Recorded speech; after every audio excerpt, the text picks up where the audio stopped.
This chilling true nightmare began back in 1949, when a normal boy from Maryland, known only as Roland Doe, began experiencing events that defied all logic or explanation, right after his spiritualist Aunt Harriet passed away, leaving behind a cursed Ouija board, a relic soaked in dark energy that no one in the family dared touch, or even speak of. Almost overnight, the family's home transformed into something terrifying, something alive. Scratching noises echoed relentlessly from the walls, doors slammed shut on their own, and furniture shifted violently, sliding across floors as if controlled by invisible hands. Shadows stretched longer than they should, curling around corners, watching, waiting, taunting. Every room felt oppressive, as if the air itself was thick with malice. Then the boy himself became the target. Deep red marks appeared on his skin, carved by invisible fingers, including the terrifying word Louis, a warning that sent the family scrambling to St. Louis for help. Nights became unbearable. Cold drafts brushed past anyone who walked alone. Whispers echoed in empty rooms, and family members swore they felt invisible hands press against them, tugging at hair or shoulders. Something unseen was present, always watching, always waiting. Before professional help arrived, a failed exorcism attempt in DC ended in sheer chaos. The teen allegedly tore free from his restraints, slashing a priest in a moment of uncontrollable fury. Witnesses described the air as heavy, thick with hatred, a presence so malevolent it made even the most devout question their faith. Furniture crashed, unseen footsteps echoed, guttural screams reverberated off the walls. The chaos was total, and no explanation could make sense of it. Jesuit fathers like Bowden and Halloran then took over, confining Roland to a hospital room for nearly 30 grueling sessions of prayers, rituals, and holy water. And during those sessions, what they witnessed defies logic. Objects levitated midair. Books and chairs flew across the room. A guttural, foreign voice screamed pure hatred in Latin, and the boy's bed convulsed with such force it sounded like a jackhammer pounding the floor. The walls themselves seemed to shiver, and a cold settled in the room like a living entity, pressing down on everyone inside. Even the air felt malevolent, thick, heavy, suffocating. The family watched helplessly from outside, terrified for the boy's safety, unable to intervene, feeling utterly powerless. Whispers seemed to echo from behind the door, sometimes mimicking the boy's voice, sometimes mocking the parents, testing their resolve. Every attempt to rationalize the events failed, leaving only terror, confusion, and a gnawing sense that something entirely evil was at work. As the sessions continued, the story grew even darker. Shadows moved in ways that made no sense. Lights flickered without cause.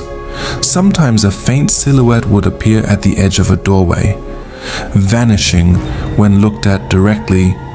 The boy would speak in voices that were not his own, sometimes screaming, sometimes whispering secrets in a language no one understood.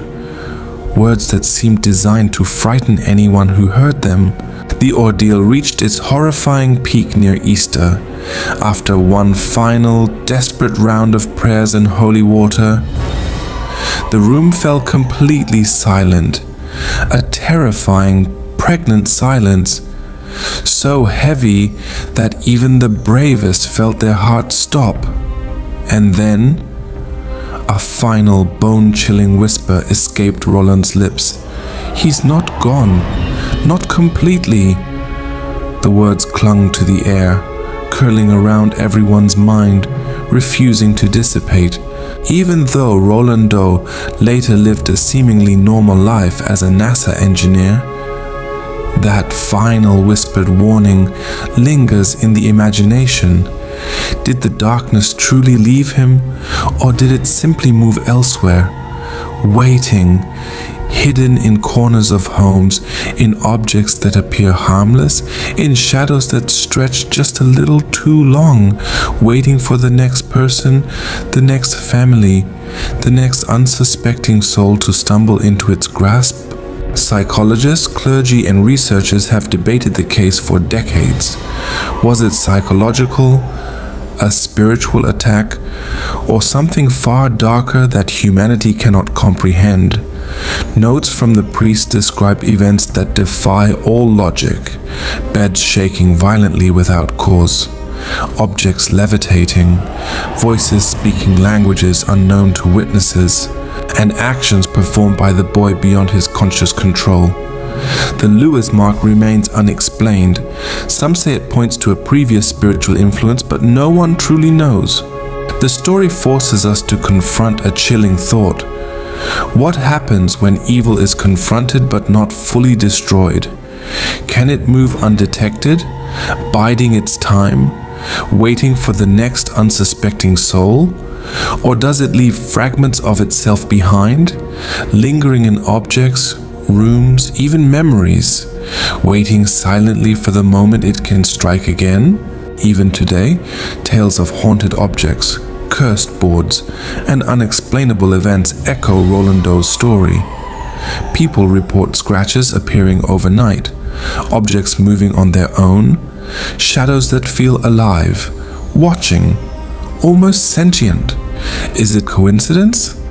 Or something far more sinister, hiding just beyond sight? The final whispered words, not completely, remain etched in history as a warning. Could it be that the evil that tormented Roland never truly left?